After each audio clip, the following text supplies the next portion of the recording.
Amém? Aleluias. Livro de Juízes, capítulo 6. Nós vamos começar do verso 1 e no decorrer da ministração nós vamos lendo todo o capítulo 6. Amém? Livro de Juízes, capítulo 6. Eu tenho ministrado ministrações mais temáticas, falando de personagens que foram muito importantes na história, verotestamentária e também do Novo Testamento, mas hoje vamos falar de um personagem que se chama Gideão. Amém? Vamos ler? Preste bem atenção nesse primeiro versículo, é a espinha dorsal dessa ministração. Fizeram os filhos de Israel o que era mal perante o Senhor. Por isso, o Senhor os entregou na mão dos midianitas por 7 anos, prevalecendo o domínio dos midianitas sobre Israel. Fizeram estes para si, por causa dos midianitas, as covas que estão nos montes, e as cavernas, e as fortificações. Porque cada vez que Israel semeava os midianitas e os amalequitas, como também os povos do Oriente, subiam contra ele, e contra ele se acampavam, destruindo os produtos da terra até a vizinhança de Gaza. E não deixavam em Israel sustento algum, nem ovelhas, nem bois, nem jumentos, pois subiam com seus gados e tendas, e vinham como gafanhoto, em tanta multidão, que não se podia contar, nem a eles, nem aos seus camelos, e entravam na terra para destruir. Assim Israel ficou muito debilitado com a presença dos midianitas. Então os filhos de Israel clamavam ao Senhor. Tendo os filhos de Israel clamado ao Senhor, por causa dos midianitas, o Senhor lhes enviou um profeta, que lhes diz: assim diz o Senhor, Deus de Israel: eu é que vos fiz subir do Egito e vos tirei da casa da servidão, e vos livrei da mão dos egípcios, e da mão de todos quanto vos oprimiam.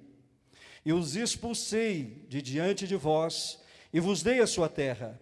E disse: eu sou o Senhor, vosso Deus. Não temais os deuses dos amorreus, em cuja terra habitais. Contudo, não destes ouvido à minha voz. Então veio o anjo do Senhor e assentou-se debaixo do carvalho que está em Ofra, que pertencia a Joás, a Abzerrita.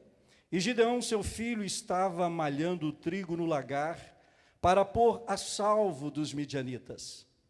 Então o anjo do Senhor lhe apareceu e lhe disse: o Senhor é contigo, homem valente. Respondeu-lhe Gideão: ai, Senhor, Senhor meu, se o Senhor é conosco, por que nos sobreveio tudo isso? E que é feito de todas as suas maravilhas que os nossos pais nos contaram, dizendo: não nos fez o Senhor subir do Egito? Porém agora o Senhor nos desamparou e nos entregou nas mãos dos midianitas. Então se virou o Senhor para ele e disse: vai nesta tua força e livra Israel da mão dos midianitas. Porventura, não te enviei eu? Até aí, queridos.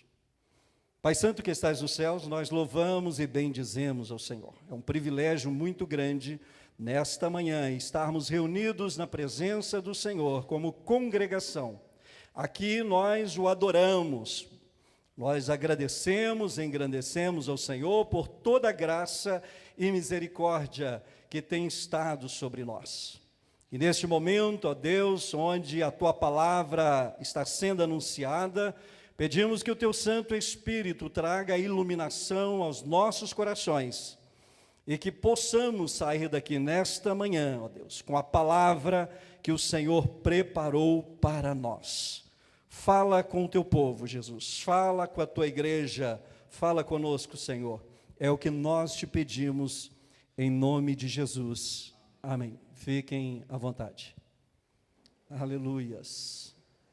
O tema nesta manhã, grandes vitórias, acontecem em tempos difíceis. Queridos, o livro de Juízes revela um padrão repetido na história de Israel. Primeiro, pecado. Depois do pecado, como consequência, opressão. Oprimidos, sofrendo, o povo clama a Deus e Deus os livra. É o mesmo padrão, parece-me que até hoje. Pecado, opressão, clamor, livramento. Este é um padrão que tem se repetido. Mas a época dos juízes foi aproximadamente há 1250 anos antes de Cristo.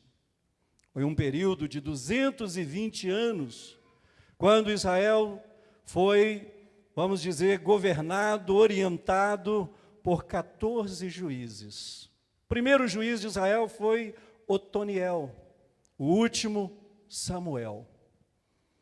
Um pouco antes da história de Gideão, quem era juiz era uma mulher, Débora, destemida, e tinha livrado o povo de Israel dos cananeus.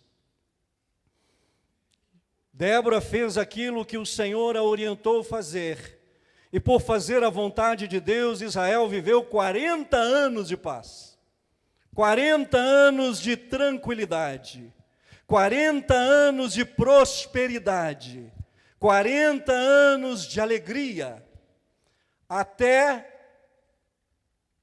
que acontece o que aconteceu aqui no primeiro versículo do capítulo 6. Fizeram os filhos de Israel o que era mal perante o Senhor. Tome cuidado com tempos de paz. Tome cuidado com tempos de prosperidade. Está tudo muito bem. Não há necessidade de ir na quinta-feira orar. Para quê? Está tudo muito bem, não estou tendo tempo para ler a Bíblia, porque as coisas estão acontecendo, a empresa está indo, as coisas, está tudo tranquilo. Tempos de paz nem sempre são os melhores das nossas vidas. A melhor época da minha vida foi o tempo mais difícil que eu vivi. 2 anos desempregado, 1 ano depois de ter casado, passando muitas dificuldades. Foi o tempo que eu mais orei na minha vida. Foi o tempo que não, desempregado, ia para o monte orar, ia lá para a ABB, perto do Carrefour, outra hora lá no Vale do Jaboque, em Ibirité, e ali era boca no pó, pedindo ao Senhor que me sustentasse nos tempos difíceis. Tempos difíceis são tempos de crescimento. São tempos que nós aprendemos a confiar em Deus e não na nossa força, e não na nossa sabedoria. Estamos entregue totalmente ao Senhor, clamando pela sua graça e pela sua misericórdia. Quando enfrentar tempos difíceis, querido, aproveite para crescer. Aproveite para amadurecer. Para deixar de confiar em você mesmo e confiar apenas no Senhor. Mas não desanime. Amém? Então, Débora lutou contra os cananeus, venceu a terra e ficou em paz 40 anos.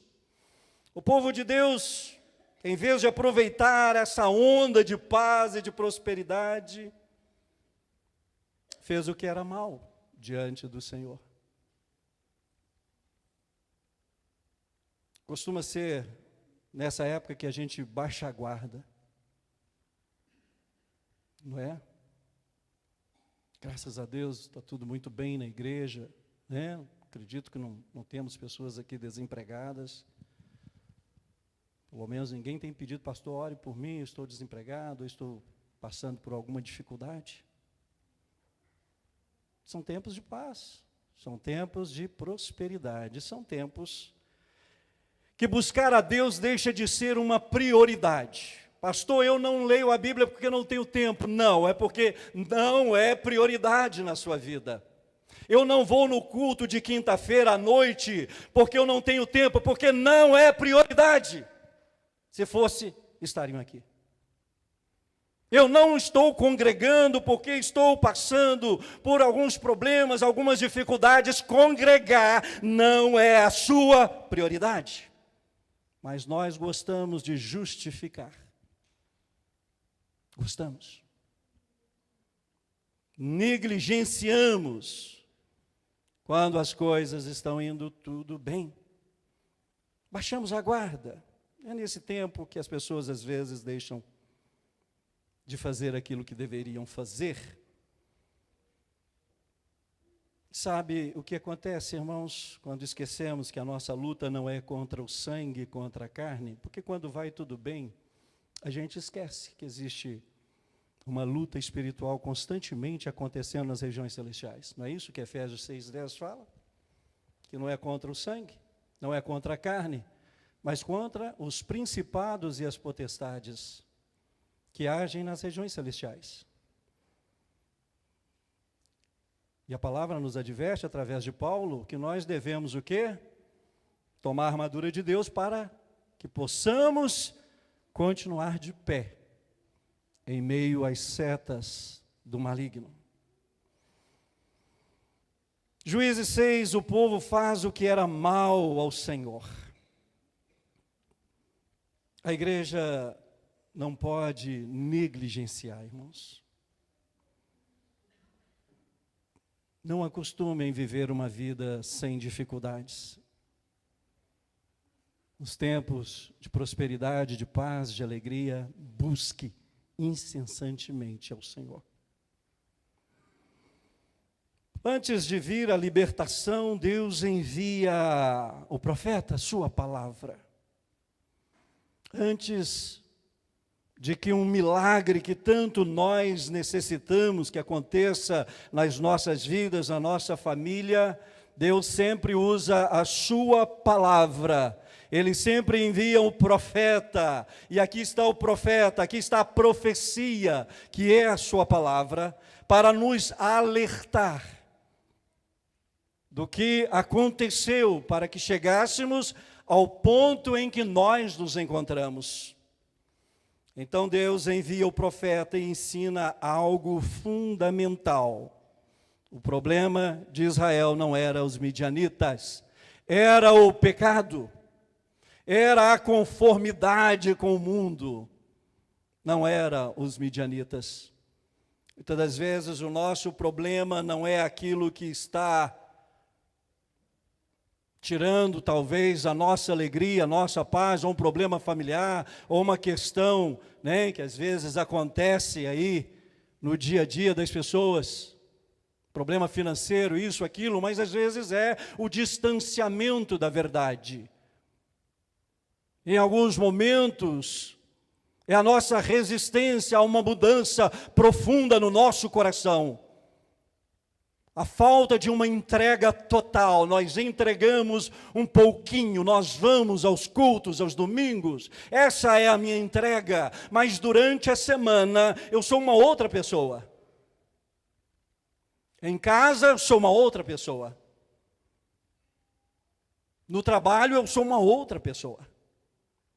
Eu tenho uma vida dúbia, porque eu entreguei um pedaço.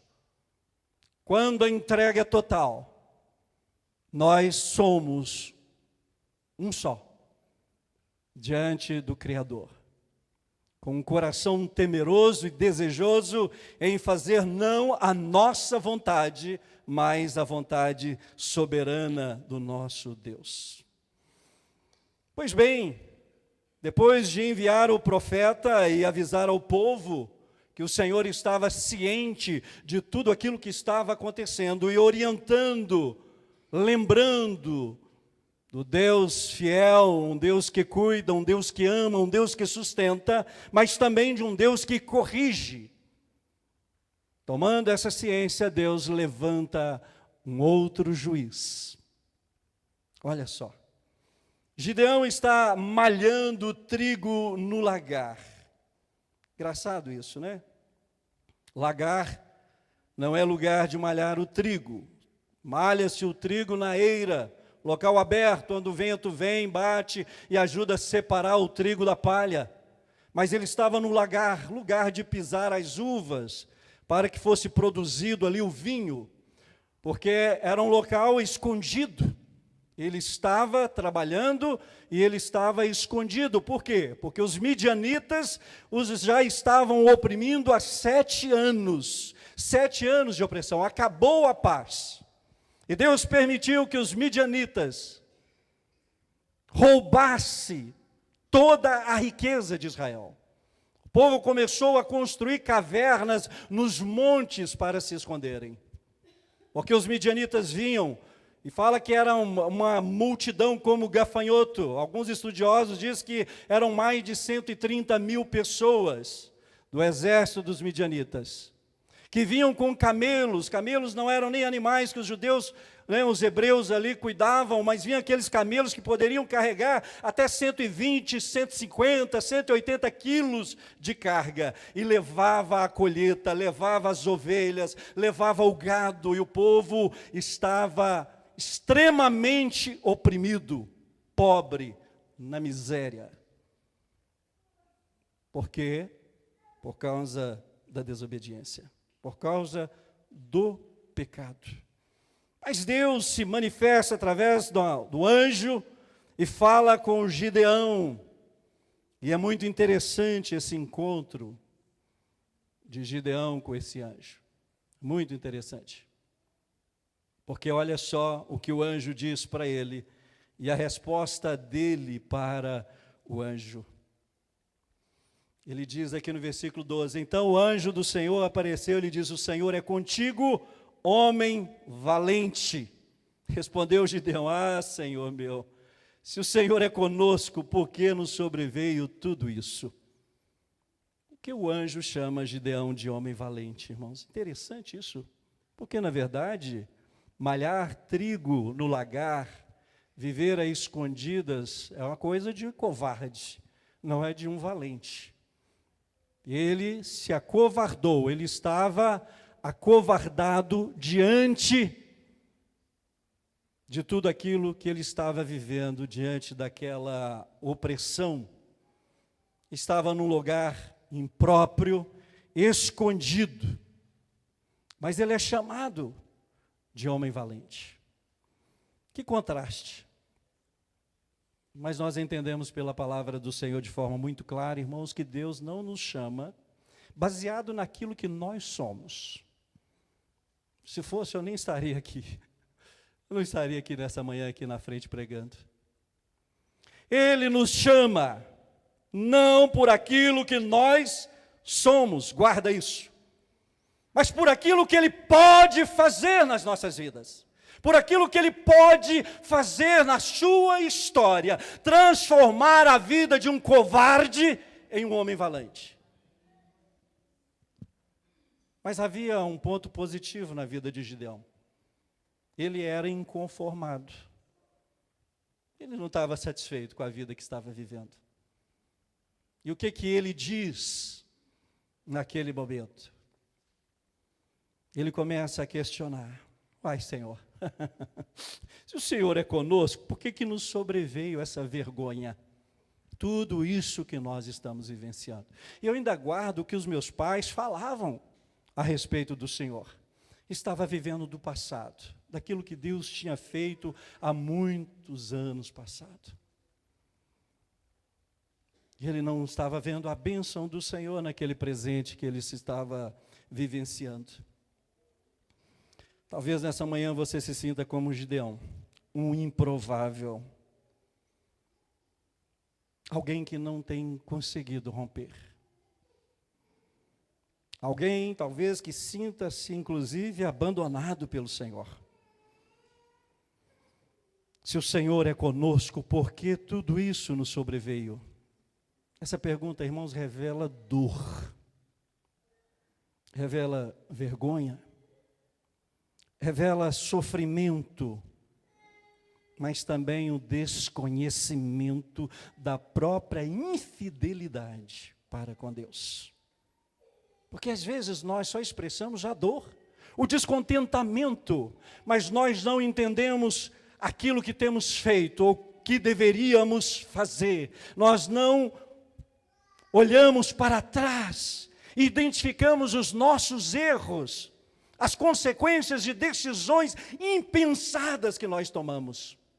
Talvez por causa do orgulho, talvez por causa da vaidade, da soberba, decisões que nós tomamos que não só influenciou as nossas vidas, mas a vida de pessoas que nós amamos, porque foram impensadas. E nós esquecemos de olhar isso. E às vezes colocamos a culpa em alguém. É da nossa própria natureza. Não é isso? Que Adão falou com Deus: Senhor, foi a mulher que tu me destes. Foi ela. Ele poderia ter dito: Senhor, me perdoe, eu pequei contra ti. O Senhor me falou e eu desobedeci. Mas estamos sempre procurando o culpado, desde que não seja a gente, não é isso? Mas tem um culpado. Vamos culpar alguém. É mais fácil do que dizer: olha, eu errei. Eu tomei uma decisão errada e eu estou colhendo as consequências dessa decisão que eu tomei. Um dia eu fiz essa oração, eu já fiz várias vezes, mas estou lembrando de um dia que eu fiz. Que eu e Rosângela entramos numa dívida terrível, que nós queríamos, inclusive, pensamos, eu principalmente, em vender o apartamento para pagar a dívida. Porque nós precipitamos em emprestar cheques, em dar o nosso nome para ajudar um familiar. E aquilo tirou a minha paz, tirou a minha alegria. Eu ia para o púlpito pregar, mas eu dizia: Senhor, eu não sou digno de estar aqui. E eu dizia assim: mas a gente confia nas pessoas, e essa pessoa fez isso, e fez aquilo, e tal, e tal. Até um dia que eu dobrei o joelho e disse: Senhor, eu pequei contra ti. O que eu estou vivendo é consequência de uma decisão que eu tomei. Me perdoa, Jesus. Agora eu creio num Deus de milagres. Eu creio num Deus de recomeços. Eu creio num Deus que, ainda que a gente erra, Ele está sempre disposto a nos dar uma nova oportunidade. E aquele dia eu chorei diante do Senhor. 2 semanas depois, um gerente me ligou do banco, dizendo: Admar, vamos resolver a sua dívida. Quanto que você tem? Era 46 mil na época. Quando era dinheiro, 46 mil. O apartamento valia 55, hoje vale 200 e tantos mil. E eu disse: olha, eu não tenho dinheiro. Essa dívida foi um erro meu, foi uma outra pessoa que fez, eu confiei. Faz uma proposta. Eu falei assim: está pedindo para fazer? O que você pode pagar? Eu disse: 4 mil. O gerente riu, né? KKK, você está de brincadeira, é menos de 10% dessa dívida. Eu falei: se você perguntou, estou falando, é o que eu posso. 2 dias depois, o jurídico do banco liga e disse: senhor Admar, estamos mandando um boleto aí. O banco aceitou a sua sugestão. Era 4 mil que eu tinha falado, né? Porque eu ia entrar de férias, tinha o dia das férias, tinha mais uma reservazinha, a gente pagava aquilo rápido, se o banco acertava. Só o banco aceitou, você pode pagar os 3 mil. Eu já ia falar assim: não, é 4. Mas eu falei assim, é o banco que está dizendo que é 3, manda o boleto. Queridos, por que eu estou dizendo isso? Deus opera milagres. Nós não temos que viver do passado, daquilo que Deus fez, é sempre crendo que Deus pode mudar a história. E Deus mudou a história de um improvável que era Gideão. Deus mudou a história de um covarde. Às vezes nós não conseguimos ver a saída. Vem a opressão, vem a tristeza, vem o desânimo. E nós deixamos de crer no Deus vivo que nós servimos. Um Deus que tem prazer em nos abençoar, mas um Deus que quer nos ver de joelhos, reconhecendo os nossos erros. Porque na história de Israel, como eu disse aqui no início, o livramento vinha depois do clamor. Deus ouviu quando o povo clamou e enviou ali o quê? O profeta para dizer para eles. Talvez Deus não tenha ouvido o seu clamor, porque Ele não tem ouvido nem a sua oração, quanto mais no clamor. Talvez você ainda esteja tentando justificar, não sei para quem, os problemas que você tem vivido. Mas Deus ouve as nossas orações. Deus chama com base não no que nós somos, mas no que Ele pode fazer nas nossas vidas. Deus é um Deus maravilhoso. Seja qual for o problema dessa manhã, mesmo no coração dos improváveis, habita uma fagulha de Deus, o Espírito Santo. Que Ele possa te convencer, que Ele possa falar ao seu coração. Nós precisamos de romper. Não dá para ficar andando em círculo, num círculo vicioso, que não se rompe, que dê voltas. Nós precisamos extrapolar esse círculo. Crescer na graça e no conhecimento, progredir na vida espiritual. Precisamos ser confrontados pela palavra e dizer, esse é o dia, essa é a manhã, isso vai mudar da agora para frente. Romper. É muito importante, queridos. Foi o que aconteceu com Gideão. Depois dele reclamar, né? Se o Senhor é conosco, por que tudo isso nos sobreveio? A pergunta revela dor, mas também, né, como eu disse, desconhecimento da própria infidelidade nacional.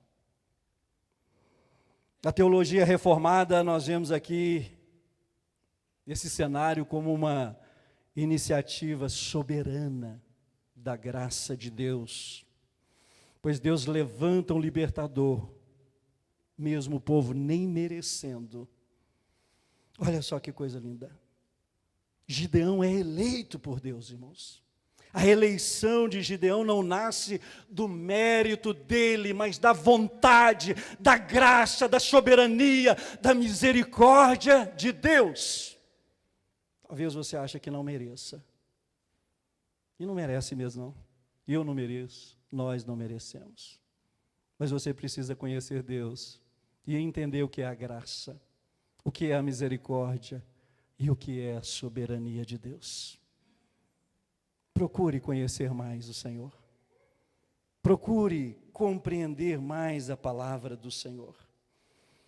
Soberania, graça, eleição, que coisa maravilhosa. Deus vê, irmãos, além da nossa incapacidade.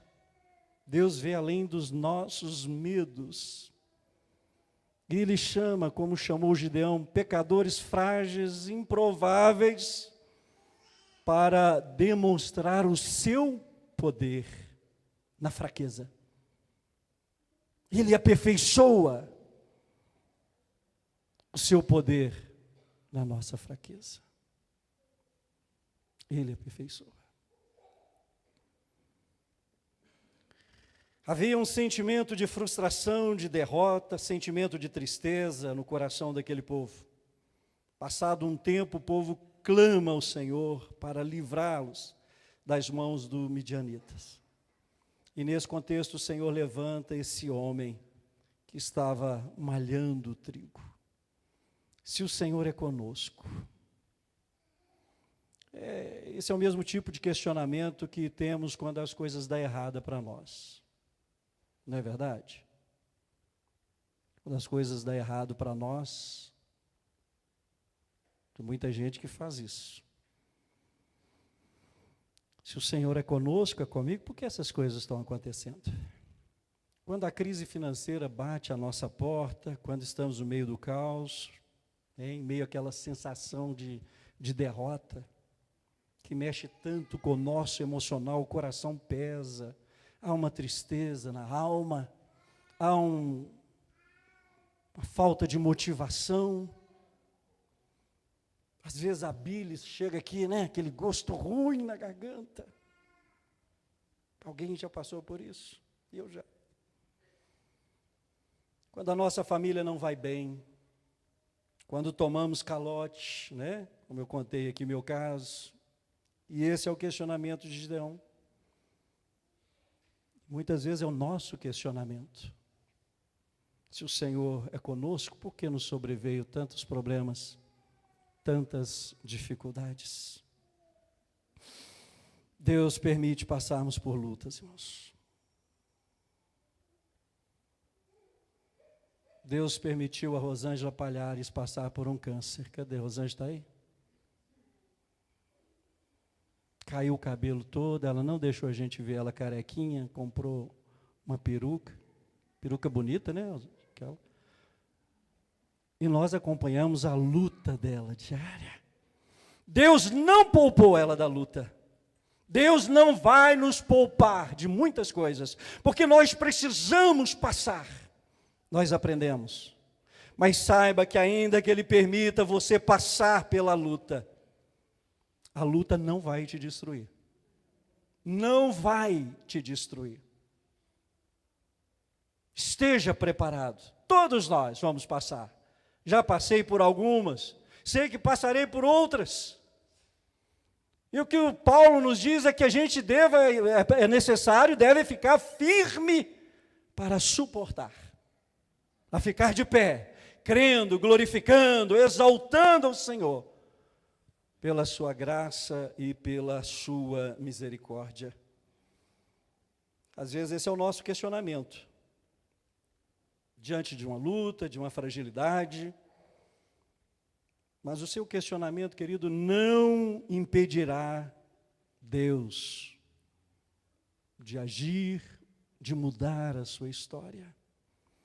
Essas lutas não significam que Deus está ausente. Não. Deus está te sustentando. Deus passa juntamente com você. Ele passa conosco. O Senhor não poupou Sadraque, Mesaque e Abidnego da fornalha. O Senhor também não poupou Daniel da cova dos leões. Passou, mas o Senhor esteve com eles. O Senhor passou com eles. Pois bem, queridos, Deus permite nós passarmos por lutas, mas Ele não permitirá que a luta, o problema venha nos destruir. Então, nesta manhã, Deus nos diz que não estamos só, irmãos. Nós não estamos só. Essa palavra é muito clara. E Ele passa conosco. E o anjo do Senhor vai até Gideão para despertar o coração daquele improvável. Daquela pessoa que não estava conformada. Tem gente que conforma, irmãos. Ah, é isso mesmo, não adianta orar, não adianta isso, não adianta aquilo outro. Né? Eu fui visitar a minha irmã mais velha ontem, lá em Ibirité, e fiquei muito feliz, porque depois de, ela está com quase 70, depois de 50 anos fumando, bebendo, procurando um centro espírita, ela entregou a vida dela para Cristo. Deixou o cigarro, deixou a bebida e está feliz na casa do Senhor. Nosso Deus é o Deus do impossível. É Ele quem convence, é o Espírito quem transforma e quem muda. Mas a nossa oração, a nossa fé, deve ser inquestionável, inabalável, ainda que às vezes ela fique um pouco fragilizada, mas nós recobramos o ânimo, ouvindo o que o profeta tem a dizer. Às vezes vemos pessoas muito desanimadas porque não leem Bíblia, não conhecem Bíblia. Abrem aqui no culto e olha lá, tem gente que nem aqui no culto abre a Bíblia. Não conhece. Se nós não alimentarmos o nosso espírito, a nossa carne prevalecerá. As lutas serão muito maiores, sem o conforto da fé e da esperança ao nosso lado. Por isso, seja um inconformado com a situação que não agrada a Deus. Pois bem, depois dele choramingar, ele ainda... o Senhor vai conversando com ele ali, o anjo, e ele toma uma decisão de fé, e fala assim, então olha, se é o Senhor mesmo que está falando, o Senhor fica aqui, eu vou preparar um cabrito, uns bolos, uns pães. Deus é paciente, né? O anjo ficou lá esperando, sei lá quanto tempo que foi para preparar o cabrito, mas ele trouxe. E quando ele ofereceu o Senhor em holocausto, ali fogo desceu do céu, o Senhor aceitou a oferta de Gideão. nós somos essa oferta oferecida ao Senhor em todo o tempo. Jamais sejamos rejeitados, mas que a nossa oferta, que a nossa vida seja um louvor diário para a glória de Deus. Isso é muito importante, irmãos. Pois bem, então ali o anjo dá a ele uma ordem, ele vai lá, destrói o poste ídolo na casa do seu próprio pai. Às vezes a nossa família, irmãos, é um altar de adoração a outros deuses. E o Senhor tem pedido fidelidade, exclusividade. Ele não divide a glória dele com ninguém. Você sabe o que é ídolo, não sabe? É aquilo que ocupa o lugar de Deus, aquilo que é prioridade na sua vida. Às vezes o ídolo é o filho, às vezes é o pai, às vezes o ídolo é o trabalho, às vezes o ídolo é até um cargo dentro da igreja. Às vezes a pessoa, para ocupar aquele cargo, ele vem nos ensaios, ele faz um esforço danado, mas ele não vem no culto, ele não vem na oração. Por quê? Porque o seu cargo é mais importante do que uma adoração a Deus, do que um louvor, de estar sempre o adorando, independente do cargo, independente da escala, ele está ali para adorar ao Senhor.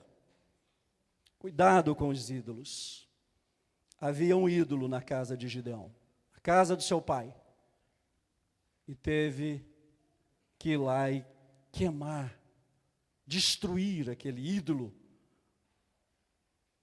Então a ordem aqui é clara, né, irmãos? O altar derrubado antes da batalha, 6, 25, 32. A ordem é clara, derrube o altar falso e erga um altar ao Senhor.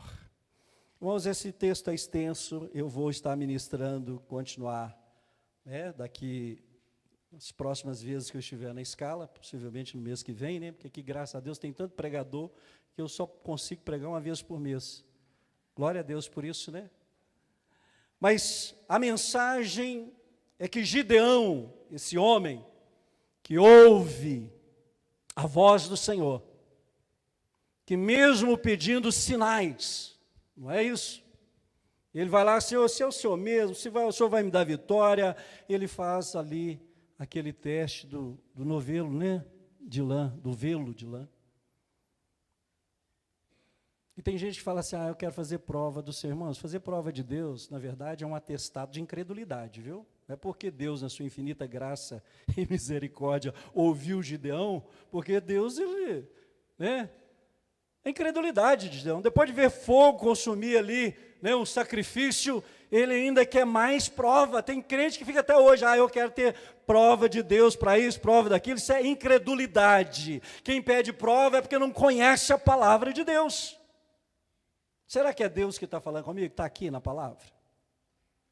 Mas Deus, na sua graça, na sua infinita misericórdia, Ele, às vezes, né, Ele nos ouve, dá ali aquela prova. Às vezes, Ele nos ouve sempre, né, mas nos dá aquela prova. Mesmo que nós sabemos que o maior inimigo não é, ou não está do lado de fora, ele está do lado de dentro, é o pecado. Irmãos, não tenha medo de demônios, de diabo, de Satanás, nada disso deve assustar o crente. Sabe por quê, irmãos? O poder deles são limitado contra as nossas vidas. Mas tenha terror do pecado, porque o que destrói não é o diabo, não é Satanás, é o pecado, é a soberba, é o orgulho, é aquilo que está entronizado no seu coração. Tome cuidado com isso. Tome cuidado. Um dia alguém me chamou, não sei se foi a Isabela, do Hertinho, pastor, corre aqui que tem uma pessoa endemoniada aqui do lado aqui, de casa. Aí disse, xinguei o diabo, disse, meu Deus, não tem sossego. Era num domingo, depois tinha almoçado, aí ia tirar um cochilo, saí, fui lá na casa da Isabela. Ela falou assim, ainda bem que é demônio mesmo, né? Porque fosse outra coisa, é pior. Às vezes é briga, é confusão, repreendo. Está repreendido, em nome de Jesus, vai embora. E falei com o rapaz, Fica firme com Cristo, porque a hora que você sair ali fora, ele vai te pegar de novo. Que isso, pastor? Ué. Não quer servir a Cristo? O bicho tinha quebrado a casa toda, irmão. Precisou de umas 6 pessoas para segurar o sujeito. Falando com outra voz e quebrando as coisas. Demônio mesmo. As pessoas querem ser libertas, sim.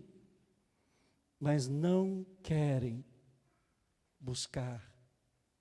Querem, quer dizer, a bênção do Senhor, mas não quer o Senhor da bênção. Então lembre-se, o maior inimigo não é externo, é o pecado. Deus chama improváveis para realizar o impossível, como Ele fez com Gideão, como Ele fez comigo, como Ele fez já com muitos de vocês aqui, porque vocês conhecem a história, não conhecem de vocês? A gente era um pepino, irmãos. E eu com 24 anos, 23 para 24, morando sozinho, usando droga, bebida, morava num cômodozinho aqui na rua Ercília Gomes, no bairro das Indústrias. Não estava aí para nada, a vida toda complicada. E o Senhor me tirou de um lado, né, de um largo, de lodo,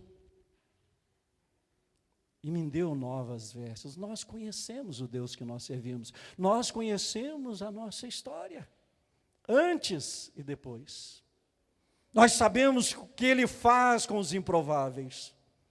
Nós sabemos que Ele muda, Ele transforma a história. Ele salva, Ele cura, Ele liberta. Ele é o mesmo, Ele não muda, Ele é imutável. Nós mudamos, Ele não. Continue crendo. Os altares precisam cair antes que Deus manifesta o milagre, a cura, a transformação. Foi dessa forma que Deus disse, que o anjo disse para Gideão: destrói o altar primeiro, depois vai para a guerra que Deus vai guerrear por vocês. Deus reduz, depois nós vamos ver, falar dos 300, né? Havia 32, Gideão convocou as tribos todas de Israel, juntou todo mundo, Efraim e Benjamim, aquela turma toda, deu 32 mil homens. O exército de Israel tinha que matar pelo menos 4 a 5 homens, cada um, para vencer a batalha.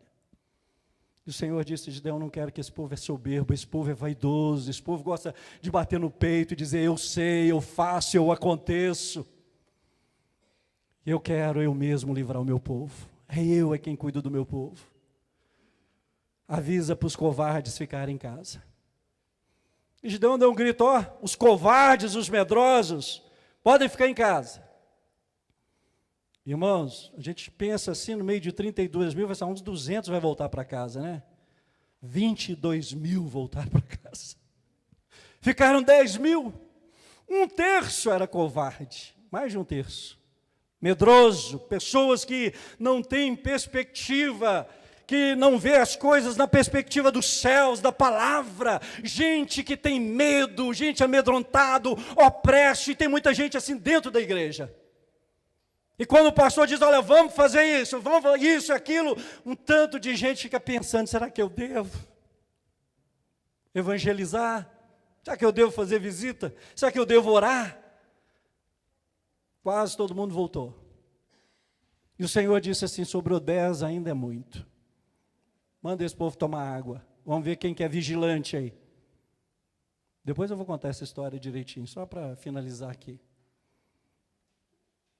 Final das contas, irmãos, 300. Quando junta aqueles 300 para combater 100 e tantos mil, foi assim: meu Deus do céu, né? E Gideão falou assim, o Senhor falou assim: Gideão, arruma aí uns cântaros, umas tochas de fogo. É eu a quem vou. Nós não podemos colocar Deus num tubo de ensaio. Ele tem os seus métodos, as suas formas, Ele age como Ele quer, Ele é Deus. E Ele operou um grande milagre, para que o nome dEle ficasse registrado nessa história de que Ele é quem livrou o povo de Israel. É Ele quem livra o seu povo. É Ele quem cuida de nós. Volte-se para a palavra. Volte a sua mente para as Sagradas Escrituras. Peça ao Senhor para renovar sua fé. Não fica aí nessa perspectiva de redes sociais, preocupado com política, com isso ou com aquilo outro, achando que isso aqui vai mudar a sua história. Nós dependemos do Senhor. Alguns confiam em carros, cavalos, como diz o salmista, mas nós faremos menção do nome do Senhor.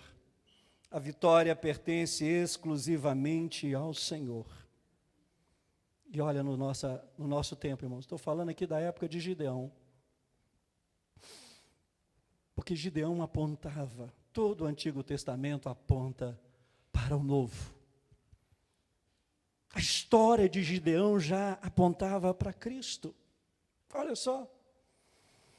Não apenas alguém que vence os midianitas, mas alguém que vence o pecado, a morte e Satanás.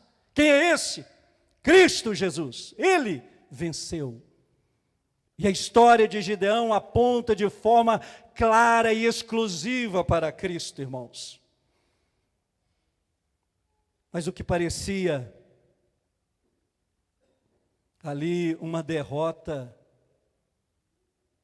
300 quantos, contra 100 e tantos mil, é uma derrota. Só um milagre. Assim como os 300 irmãos eram insuficientes humanamente, a cruz, que até então era vergonha, fraqueza, se torna a maior vitória da nossa história, Cristo. Não temos Gideão, nós temos Jesus Cristo, que pode mudar a sua história, que pode transformar a sua realidade, que pode mudar toda a perspectiva a qual você se encontra nesta manhã. E o que hoje Deus pede, irmãos, são corações dispostos a viver uma nova vida em Cristo, não fortes em si mesmo. Deus não está procurando ninguém forte, Ele não precisa, mas alguém que dependa exclusivamente dEle, alguém que seja dependente, que não confia nos números, na matemática, mas confia nas promessas de Deus, naquilo que a palavra do Senhor deixa de forma clara. São essas promessas, irmãos, que nos sustenta, são elas que alegram o nosso coração, que tira a murmuração e a reclamação das nossas vidas. Ainda que você sinta uma pessoa que está ali, né, no seu cotidiano, sem graça, sem nada de diferente acontecendo, minha vida está monótona, não acontece isso, querido. Cristo Jesus morreu no seu lugar. Esta é a maior história, esse é o maior bem, esse é o maior, vamos dizer, notícia da história. Aquilo que poderia acontecer, já aconteceu. O melhor de Deus não está por vir. Não espere mais o melhor de Deus, já veio. Para com essa bobagem. O melhor de Deus está para vir, já veio há mais de 2000 anos, você está perdendo tempo. Abraço, creia na sua palavra, viva intensamente, alegrando-se na cruz, porque Ele mudou a sua história. Porque se você partir nesta manhã ainda, você encontrará com Ele.